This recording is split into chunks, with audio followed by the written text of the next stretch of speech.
7 बजे तक बैठने का है।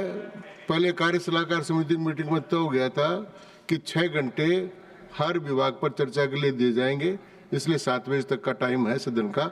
माननीय श्री आदरणीय श्रीमती प्रियंका चतुर्वेदी, 3 मिनट्स। जी सर, जब हम छोटे थे हमें मोहम्मद रफ़ी जी का एक गाना होता था, नन्हे मुन्ने बच्चे तेरी मुट्ठी में क्या है, मुट्ठी में है तकदीर हमारी। उस तकदीर का एक बहुत अहम भूमिका जो निभाती है वो हमारी शिक्षा निभाती है। तो हम सबकी ये जिम्मेदारी बनती है आने वाली पीढ़ियों के एजुकेशन को लेकर, और आज जो हमारे स्टूडेंट्स हैं उनको लेकर हम अपनी राजनीति को अलग रखकर हम इस पर चर्चा करें।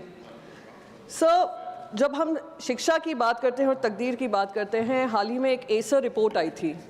एसर रिपोर्ट में करीब 6.5 लाख बच्चों का टेस्ट लिया गया था, रीडिंग स्किल्स का और मैथमेटिकल स्किल्स का। और दुर्भाग्य से मुझे ये बोलना पड़ रहा है, जो क्लास 3 और क्लास 5 के बच्चे थे, जब उनका लैंग्वेज टेस्ट लिया गया, रीडिंग टेस्ट लिया गया, तो क्लास 2 लेवल की भी टेक्स्ट बुक को लोकल लैंग्वेज में नहीं पढ़ पा रहे थे, majority of the children. Similarly जो मैथ टेस्ट था उसमें सिंपल डिवीजन क्लास 8 के बच्चे और क्लास 5 के बच्चे, majority of the children could not do.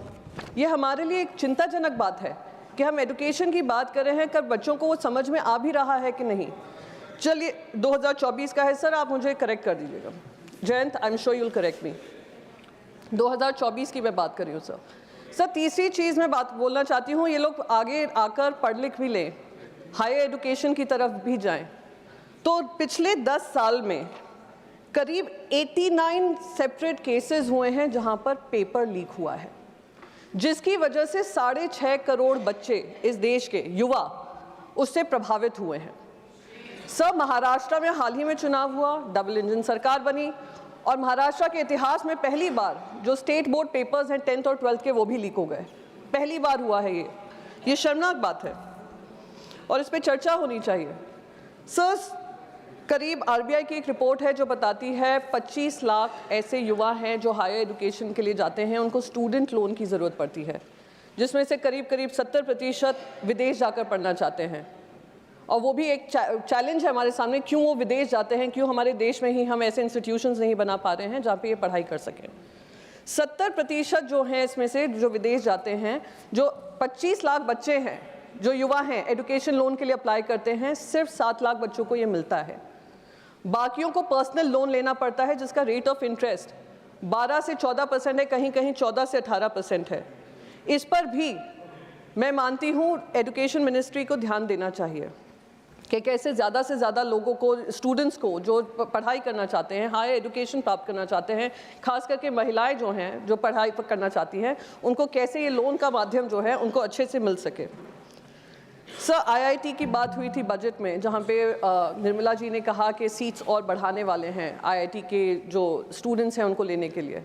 पर सबसे बड़ी चीज़ जो होती है आईआईटी में पढ़कर, जब आईआईटी का उनको, सर 1 ही मिनट लूँगी, हाँ जी, समाप्त करें। आईआईटी के जो स्टूडेंट्स होते हैं वो इस उम्मीद से इस कॉलेज में जाते हैं अच्छी एजुकेशन तो मिलेगी ही, अच्छा प्लेसमेंट भी मिलेगा।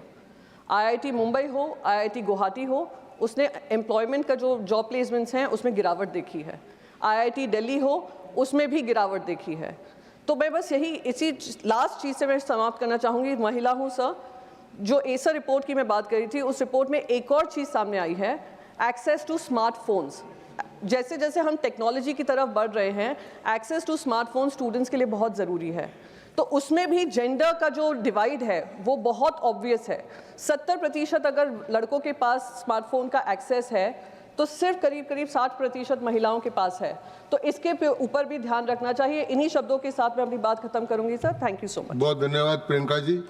श्री उपेंद्र कुशवाहा।